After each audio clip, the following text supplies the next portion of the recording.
اینه هیچ کوتاهی صورت نخواهد گرفت জ্ঞান বিজ্ঞান প্রযুক্তি সামরিক সক্ষমতা ব্যাকআপ আর কুবুদ্ধি আসসালামু আলাইকুম ভিউয়ার্স, দেশ ও দেশের বাহির থেকে যারা আমার ভিডিওটি প্লে করেছেন জানাচ্ছি আন্তরিক শুভেচ্ছা ও অভিনন্দন। আশা করি সবাই ভালো আছেন, সুস্থ আছেন, আলহামদুলিল্লাহ। তো ভিউয়ার্স, ইরানের ধ্বংসাত্মক ক্ষেপণাস্ত্র ও মিসাইল ও অত্যাধুনিক হামলার কারণে এবার বিশ্ব মানচিত্র থেকে মুছে যাচ্ছে ইসরায়েল। দেশের মানুষ সমুদ্রপথে পালিয়ে যাচ্ছে অন্য দেশে।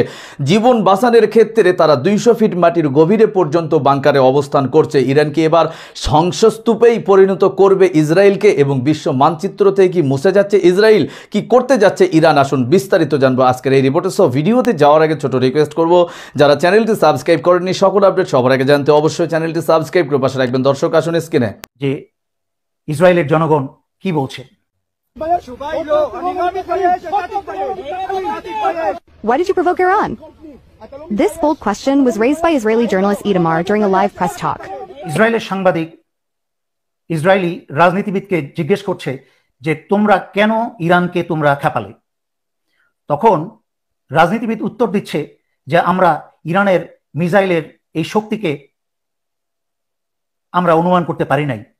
ইরান ইসরায়েল যুদ্ধই এখন সবচেয়ে আলোচ্য বিষয় এবং এই ব্যাপারেই গত 17 জুন আমি ফেসবুকে একটা পোস্ট দিই এবং তাতে কিছু বাংলাদেশিদের মন্তব্য দেখে আমি বুঝতে পারলাম যে শুধু বাংলাদেশের আভ্যন্তরীণ বিষয় নিয়েই এই জনগণকে সচেতন করলে হবে না, আন্তর্জাতিক বিষয় নিয়েও এই দেশের জনগণকে সচেতন করতে হবে।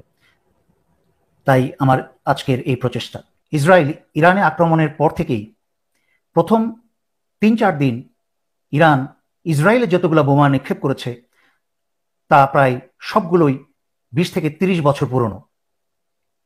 যখন ইসরায়েল ভাবছে হয়তোবা ইরানের এক সময় মিসাইলের অভাব পড়বে, কিন্তু তখনও পর্যন্ত প্রথম 3-4 দিন ইরান 20-30 বছর আগের মিসাইল ব্যবহার করছিল এবং ইসরায়েলের যে প্রতিরক্ষা ব্যবস্থা আছে মিসাইলের এগেনস্টে, যেটাকে আয়রন ডোম বলে তারা, সেই আয়রন ডোমকে অকেজো করে দিয়েছে এবং তারপর থেকে ইরান ব্যবহার করতে শুরু করেছে হাইপারসনিক মিসাইল এবং দুনিয়াতে এখনো হাইপারসনিক মিসাইলকে রুখে দেওয়ার মতো কোনো প্রযুক্তি তৈরি হয়নি, এমনকি যুক্তরাষ্ট্রেরও তা নেই।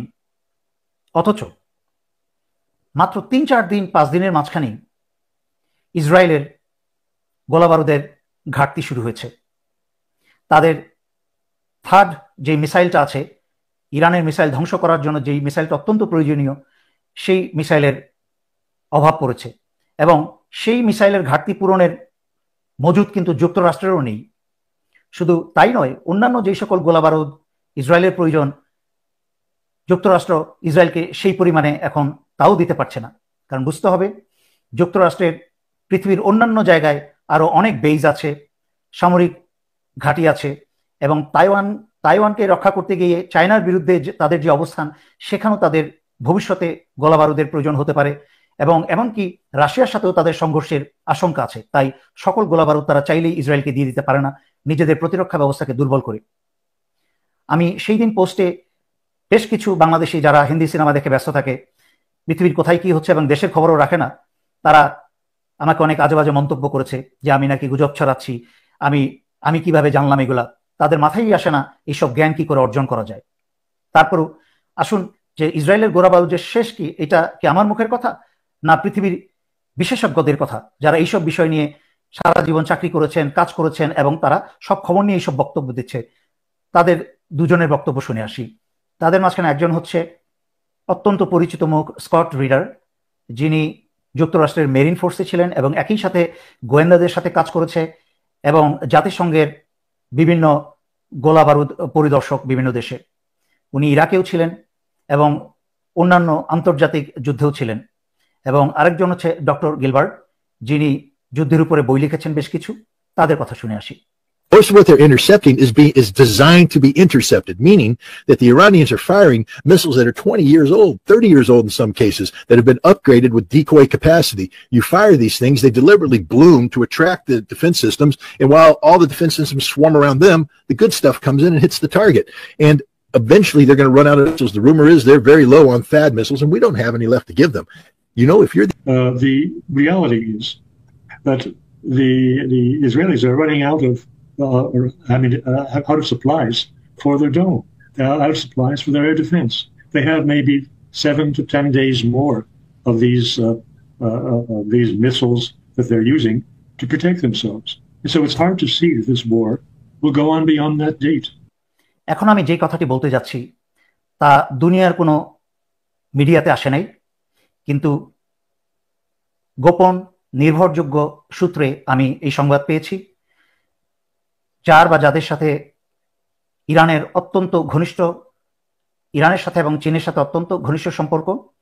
আপনারা অনেকেই শুনে হয়তো বা হাসাহাসি করবেন, কিন্তু একসময় সত্য বেরিয়ে আসবে।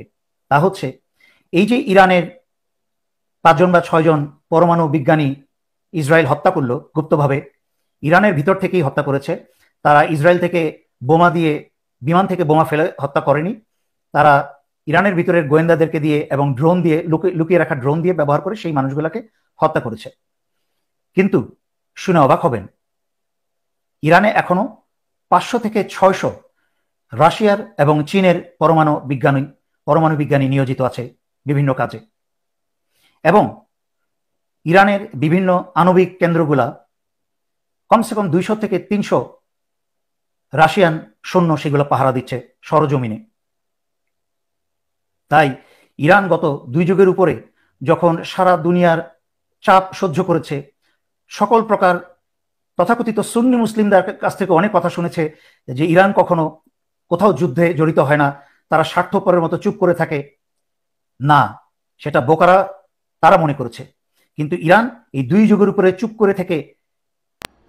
দর্শক, স্ক্রিনে আমরা সে সম্পর্কে বিস্তারিত জানাম। এই বিষয়ে আপনাদের মতামত কমেন্টে জানান, কেউ ভিডিওটি স্কিপ করবেন না। ইসরায়েলের বন্ধু আমেরিকা কিন্তু হঠাৎ করে ইসরায়েলের এই পতন পরিস্থিতিতে কেন তারা সরে দাঁড়ালো, এর মানে বোঝা যায় পশ্চিমা বিশ্ব মানুষের উপকারে নয়, বরং তাদের স্বার্থের কারণেই একত্রিত হয়। আসুন, ইরানের এই ধ্বংসক্ষয়ী ক্ষেপণাস্ত্র হামলার কাছে পরাজিত স্বীকার করে নেতানিয়াহু কি আত্মসমর্পণ করবে? আসুন বিস্তারিত জানবো রিপোর্টে।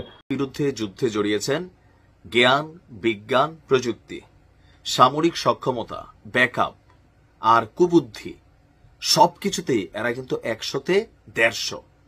আর এরা যে 100তে 150 সেটা বেশ কয়েকবার কিন্তু প্রমাণিত হয়েছে। আর এই মুহূর্তে আমি মনে করি যে ইরানের গোয়েন্দা অ্যাক্টিভিটিস 100তে 1000 বাড়ানো উচিত। এবার এটা ড্রোন নজরদারি হোক, ইন্টারনাল যে মির্জাফর আছে এগুলাকে বের করা হোক, সকল কিছুতে সচেতন থাকতে হবে। দর্শক, ইসরায়েল ঘোষণা দিয়েছিল যে ইরানের সর্বোচ্চ নেতা খামেনিকে শেষ করে দিবে। আর এর আগে আজকে ওই যে একটা কথা আছে, রাখে আল্লাহ মারেকে, ইরানের যিনি পররাষ্ট্রমন্ত্রী আছেন, এক সিংহ পুরুষ আব্বাস আরাকচি, বেসিক্যালি খামেনির কথা বলে আব্বাস আরাকচিকেই নিশানা বানিয়েছিল ইসরায়েল। কিন্তু আল্লাহর রহমতে তিনি বেঁচে গেছেন, আর এই ক্রেডিটটা টোটালি যায় ইরানের যেই গোয়েন্দারা আছেন তাদের উপর। ইরানের পররাষ্ট্রমন্ত্রী আব্বাস আরাকচিকে হত্যার একটি ইসরায়েলি ষড়যন্ত্র নস্যাৎ করেছে ইরানের গোয়েন্দারা।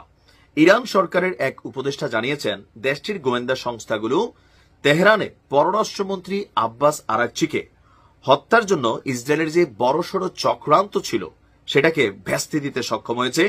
আন্তর্জাতিক গণমাধ্যম থেকে রয়টার্স এবং আরো বিভিন্ন গণমাধ্যমে নিউজটা যেভাবে আসছে যে ইরানের পররাষ্ট্র মন্ত্রণালয়ের জ্যেষ্ঠ কর্মকর্তা এবং উপদেষ্টা মোহাম্মদ হোসেইন রাঙ্গভারান তিনি এই তথ্য দিয়ে বলছেন, সুনির্দিষ্ট নিরাপত্তামূলক ব্যবস্থা গ্রহণের মাধ্যমেই এই ষড়যন্ত্রকে নস্যাৎ করা হয়েছে।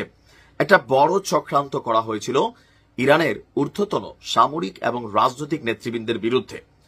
দেশটির গোয়েন্দা বাহিনী অজানা সৈনিকেরা এই গুরুতর আগ্রাসী কর্মকাণ্ড ঠেকাতে সক্ষম হয়েছে। অজানা সৈনিকেরা বলতে মোসাদ, তারপর আপনি ভারতের র, আমেরিকার সিআইএ, এই যে সংস্থাগুলো, এগুলাতে আপনি হয়তো 100 জন লোক কাজ করলে চিনবেন 10 জন রে, 90 জন তারা আনআইডেন্টিফাইড থাকে। তদ্রুপ ইরানও তাদের যে গোয়েন্দা সিস্টেম বা গোয়েন্দা নজরদারি, তারাও সেইখানে আপনার এরকম আনআইডেন্টিফাইড ক্যারেক্টার দিয়া তারাও কিন্তু তাদের গোয়েন্দা নজরদারি চালাচ্ছে।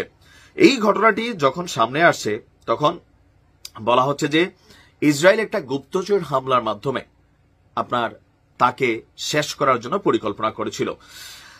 আর এই মুহূর্তে আরাকচিকে আরো কঠোর নিরাপত্তা নিশ্চিত করার জন্য সরকারের পক্ষ থেকে নির্দেশনা দেওয়া হয়েছে। আর আরাকচি বেসিক্যালি তিনি মাতৃভূমির একজন সৈনিক হিসাবে তাকে চিহ্নিত করা হয়, কারণ তিনি প্রয়াত কুদস ফোর্সের কমান্ডার শহীদ জেনারেল কাসেম সোলাইমানির খুবই কাছের মানুষ ছিলেন।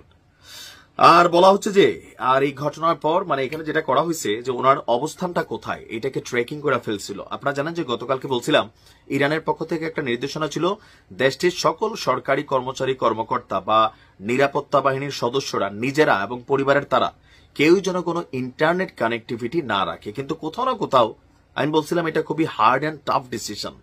কি ধরে রাখলে কি হবে, মুহূর্তের মধ্যেই আপনার অবস্থান নিশ্চিত হয়ে যাবে ইসরায়েল। এমনকি তারা এটা প্রমাণ করছে যে 2300 কিলোমিটার দূর থেকে তারা যেহেতু অভিযান চালাতে সক্ষম, খোদ ইরানের মধ্যেই তাদের মোসাদের এজেন্টরা প্রকাশ্যে খুল্লা অথবা গোপনে তারা অপেক্ষা করছে, একটু সুযোগ পাবে শেষ করে দিবে। আরাকচি যখন বাড়ি থেকে বের হচ্ছিলেন তখন তার পেছনে রহস্যজনক কিছু ঘটনা ঘটেছিল। এখন কি সেই ঘটনা সেটা সম্পর্কে বলে নাই, তবে বলছে যে একদল মানুষকে তারা গ্রেপ্তার করেছে আর নিশ্চয়ই তারা মোসাদেরই এজেন্ট হবে।